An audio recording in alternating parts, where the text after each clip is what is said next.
Bienvenue pour ce deuxième Facebook Live en direct sur la page Poker Gagnant. C'est pas facile hein, comme exercice, mais c'est sympa en tout cas de le faire. Bienvenue déjà. On va attendre un petit peu que les gens arrivent. Je vais essayer de faire un petit peu mieux comme ça. Bon, ça devrait aller. N'hésitez pas à mettre des petits pouces bleus si le son est bien. Normalement c'est bon, j'ai un nouveau micro, donc a priori le son est pas mal. Et donc normalement ça devrait le faire. Voilà, bienvenue à tous, ça commence à venir. En tout cas ça fait vraiment plaisir parce que il y a de plus en plus de gens qui nous rejoignent sur Poker Gagnant, sur la page, donc ça fait assez plaisir. Tiens, je peux peut-être mettre... Vu que c'est le début, on va attendre que les gens arrivent.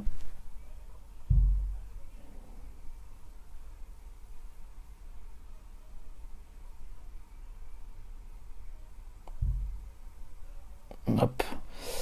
Donc aujourd'hui, on va faire un live concernant... je vais vous offrir en fait 2 erreurs de débutants que les joueurs font et qui coûtent pas mal d'argent sur le long terme. Donc voilà, n'hésitez pas évidemment si vous avez n'importe quelle question, j'essaierai d'y répondre.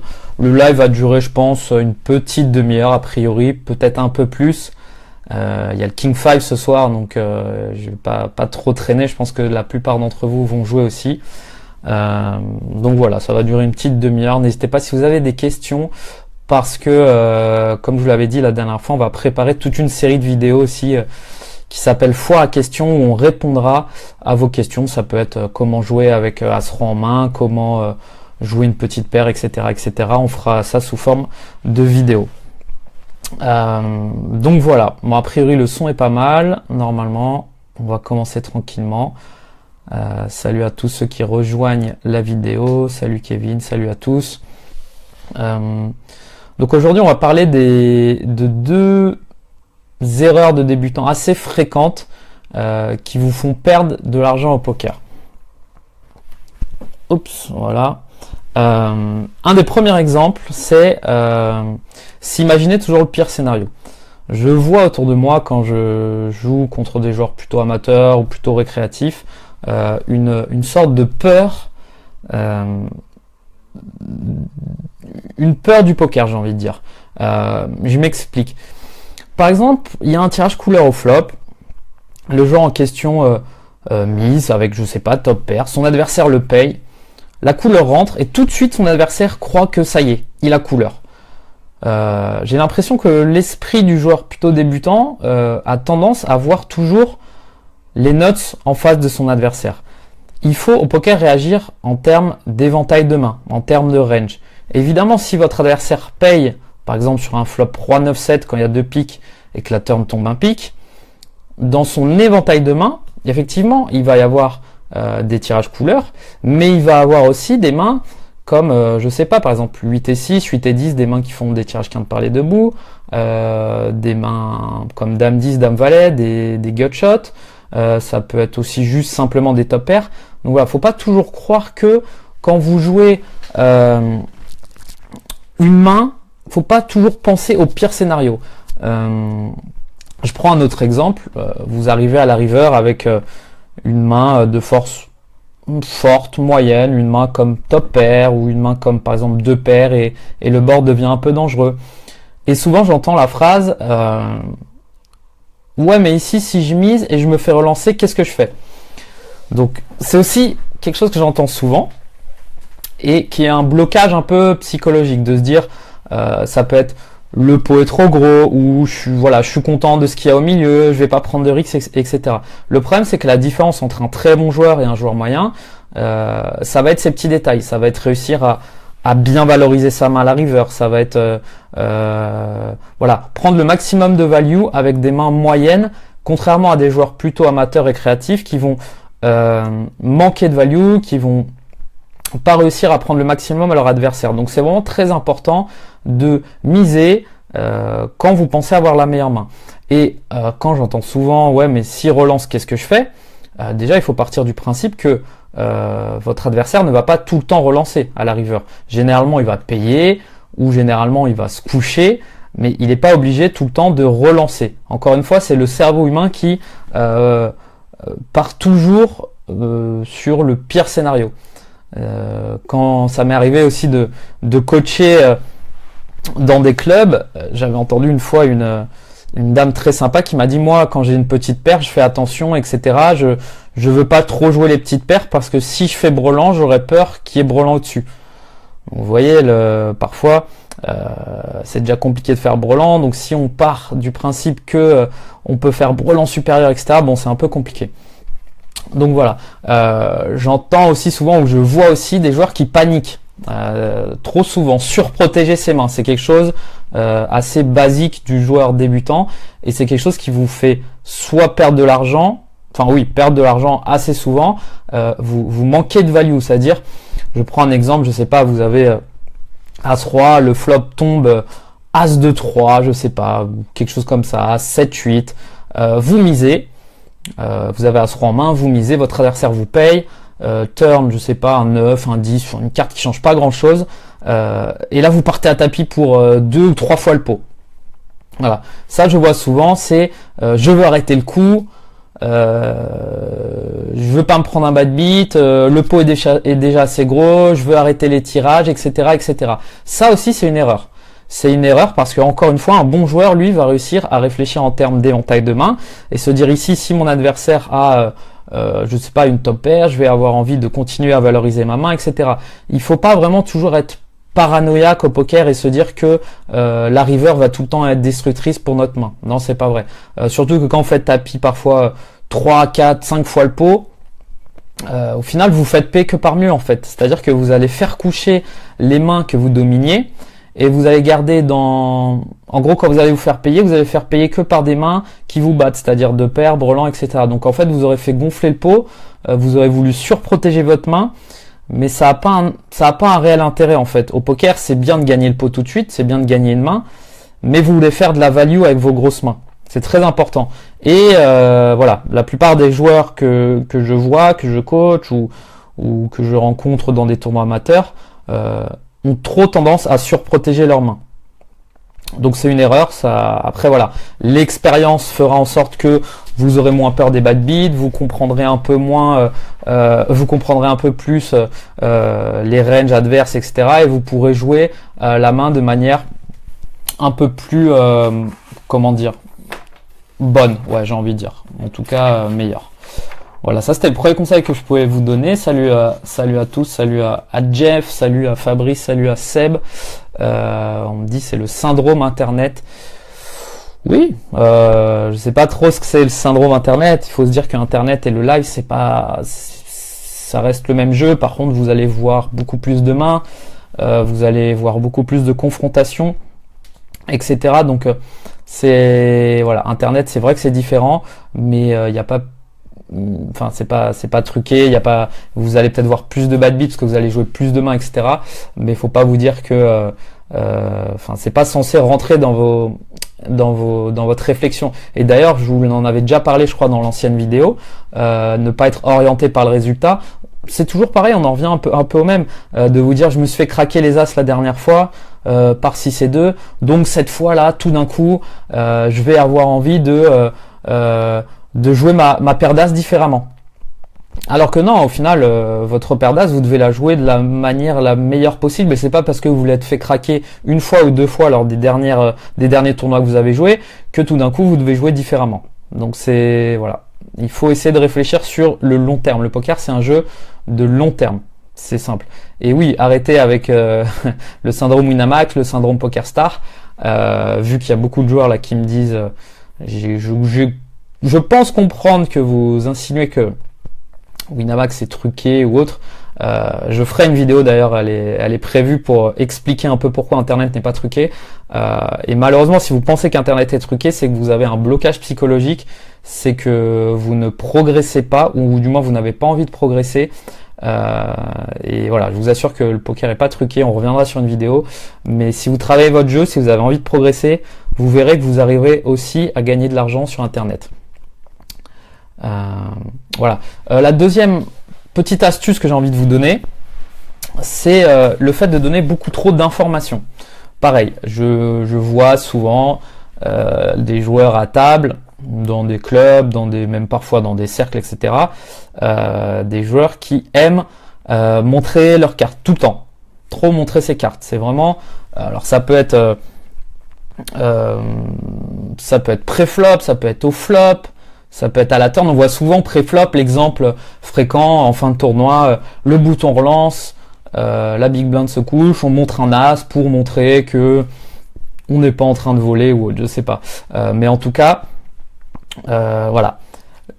Le poker, c'est un jeu d'informations manquantes. Donc si vous offrez gratuitement des informations à vos adversaires, ça va vous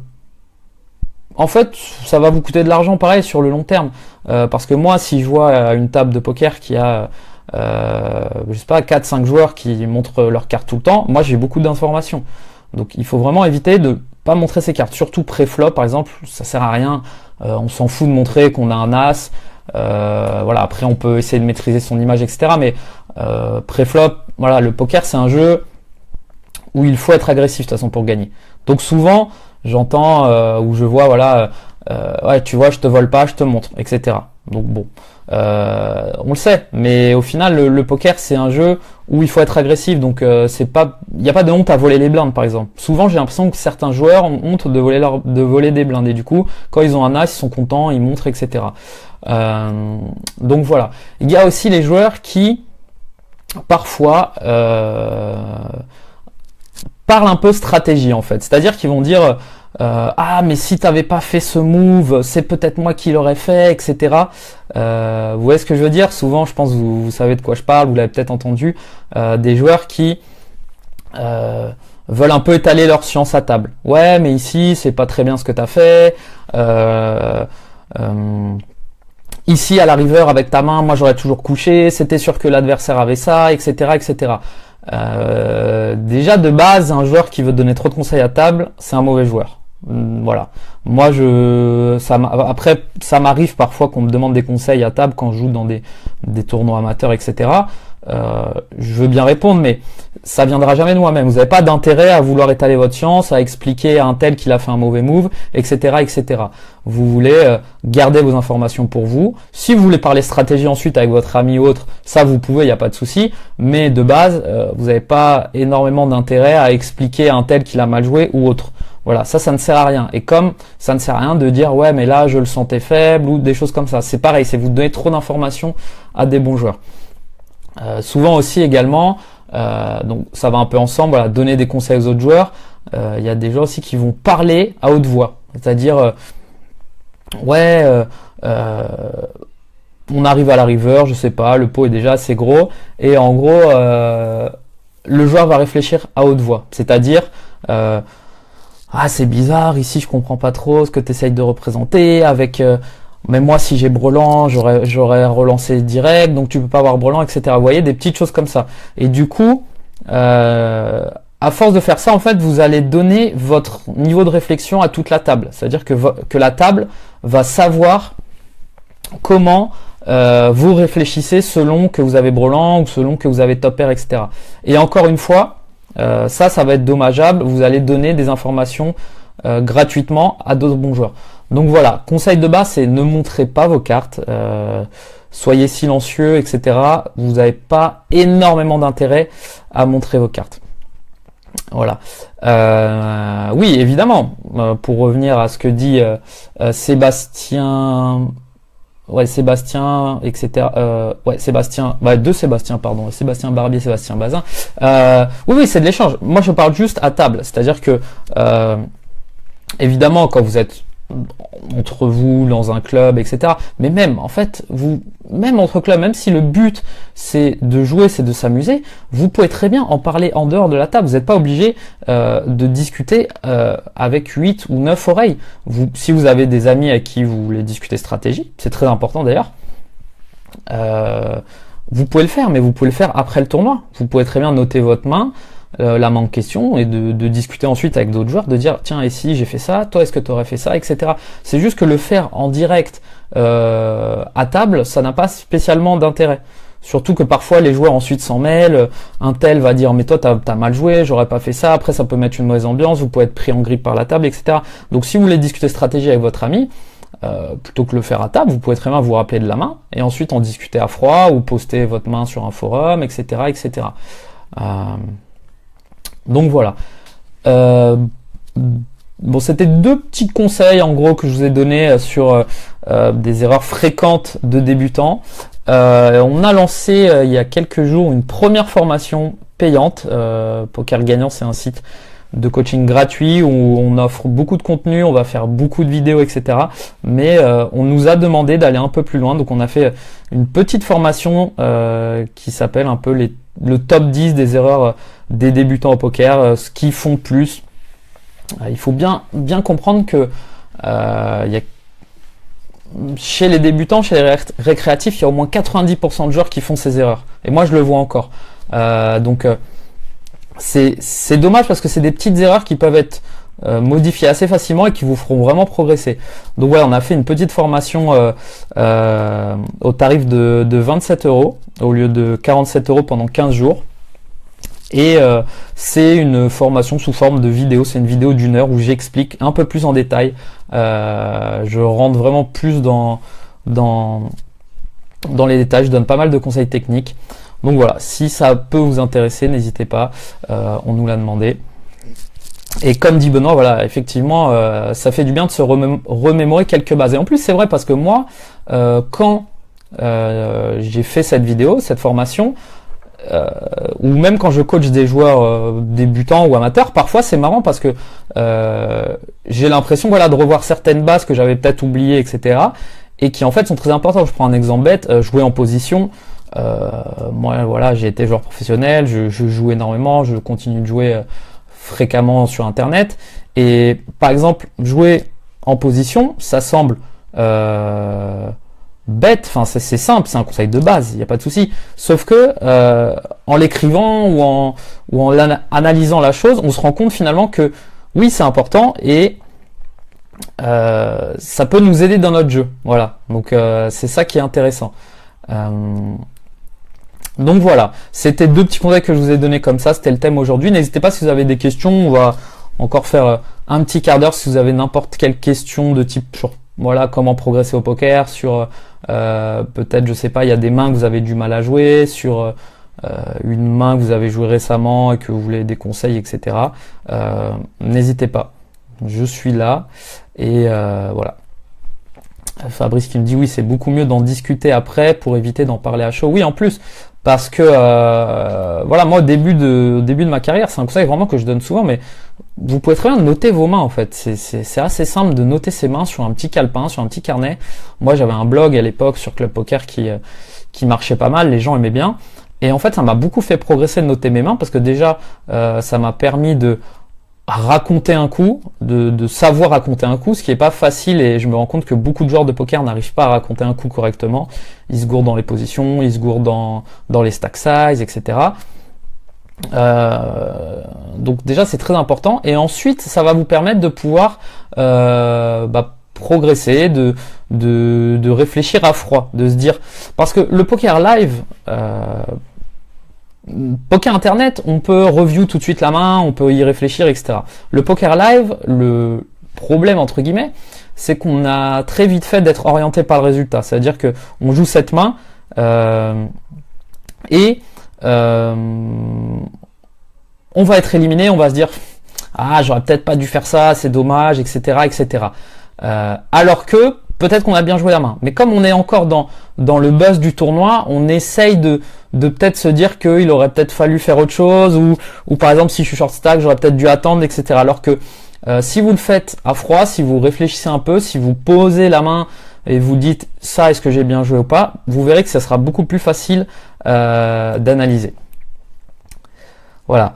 On me demande comment jouer une paire de valet UTG. C'est vrai que c'est une question que j'entends assez souvent. Paire de valet, c'est une main assez forte. Alors encore une fois, ça va dépendre de beaucoup de choses. Ça va dépendre de la profondeur, ça va dépendre de votre image à table. Mais de manière générale, il n'y a pas d'autre solution normale, j'ai envie de dire, ou du moins assez bonne stratégiquement parlant que de relancer pré-flop. Il y a pas, je vois pas ce qu'on peut faire d'autre. On va pas folder une paire de valet UTG, ça aurait pas de sens. Paire de valet, c'est une main quand même très forte, c'est une main qui fait partie du top 10% des mains de départ au poker. Après, voilà, on peut essayer de limper, mais je vois pas non plus trop l'intérêt. Enfin, ça reste une main très forte. On veut justement relancer notre paire de valets pour déjà faire gonfler le pot et enlever les joueurs qui rentrent. Parce que je prends un exemple, si vous vous contentez de payer avec une paire de valets, vous allez donner la cote à plein de joueurs qui vont rentrer avec des 7 et 8, des 9 et 10, tout et n'importe quoi. Et du coup, votre main, elle va avoir une jouabilité assez compliquée. Alors que si vous relancez pré-flop avec votre paire de valets, déjà vous allez éliminer des joueurs. Vous allez vous retrouver à peut-être 2, 3, 4 joueurs. Et ensuite, vous allez pouvoir affiner les ranges adverses, c'est-à-dire vous allez pouvoir savoir à peu près quels sont les éventails de main.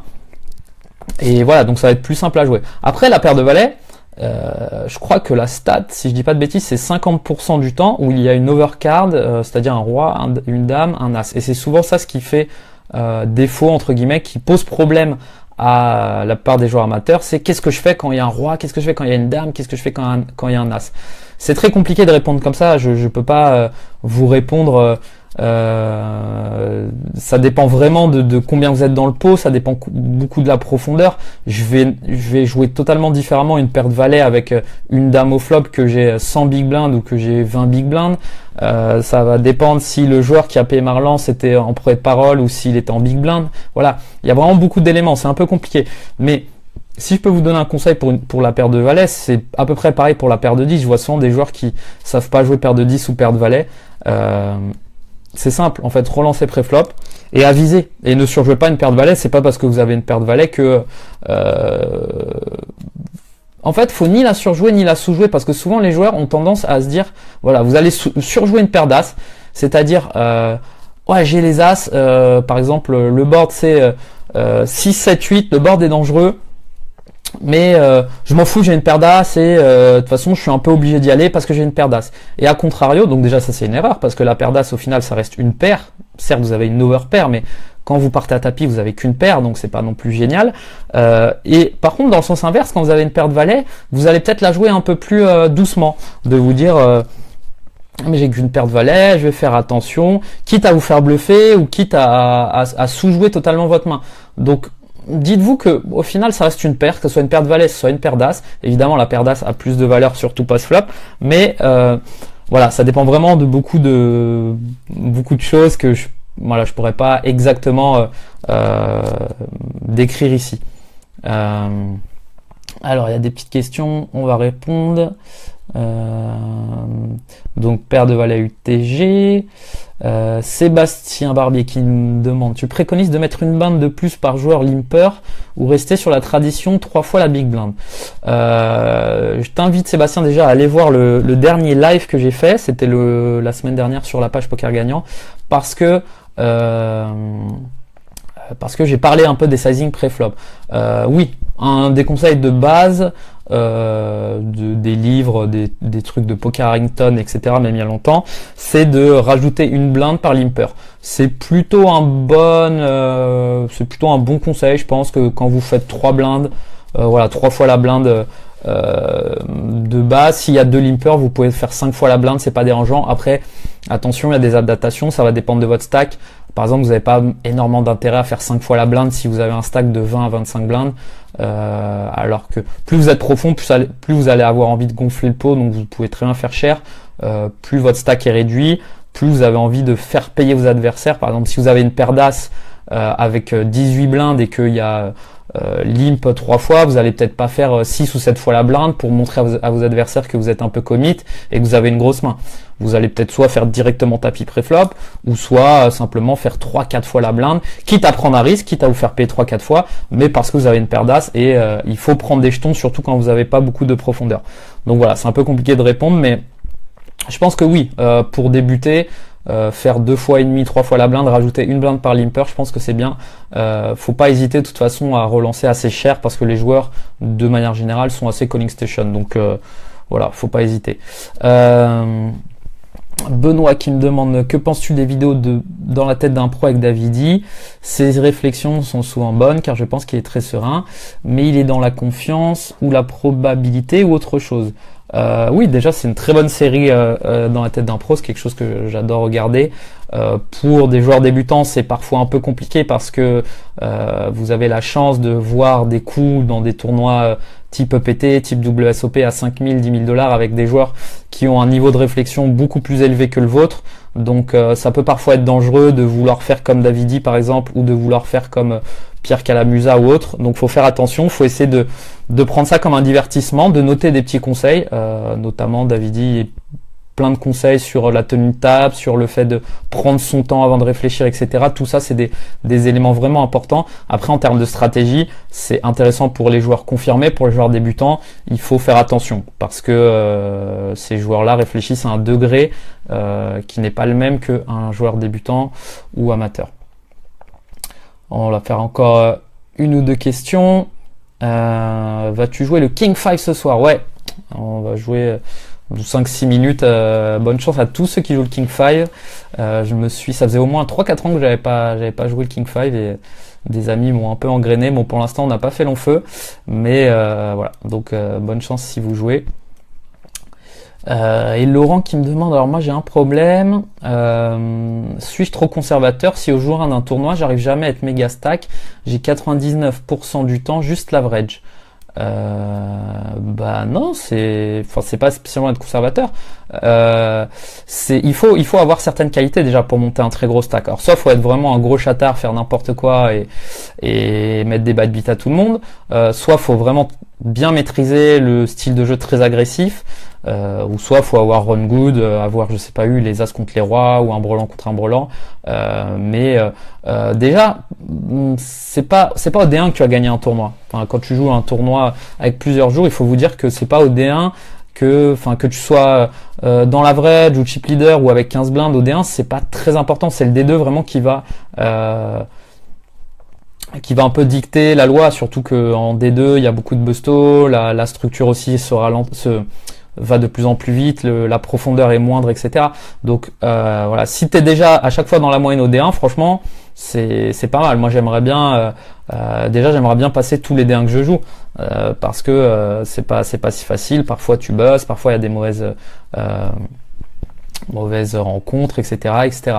Donc non, je pense pas que tu sois trop conservateur. C'est juste que ça vient aussi avec l'expérience. Le fait d'être joueur agressif, ça vient avec l'expérience. C'est déjà bien au début d'avoir un style de jeu plutôt conservateur. C'est une bonne stratégie d'avoir un jeu, on va dire tight aggro. Et ensuite, tu te rendras compte que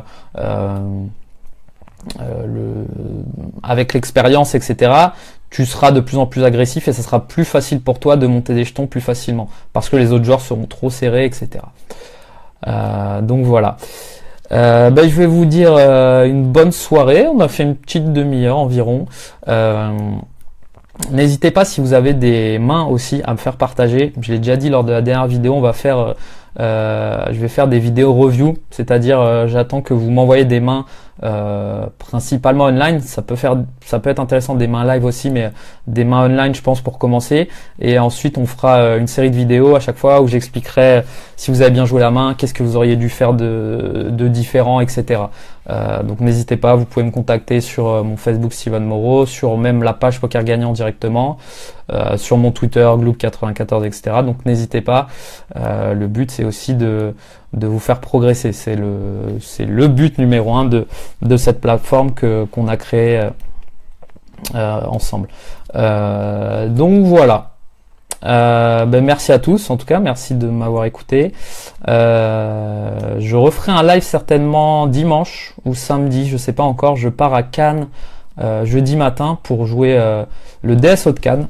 Ça fait longtemps que j'ai pas joué en live. Ça fait longtemps que je me suis pas déplacé pour aller jouer un tournoi. Ces derniers temps, je restais plutôt à Paris.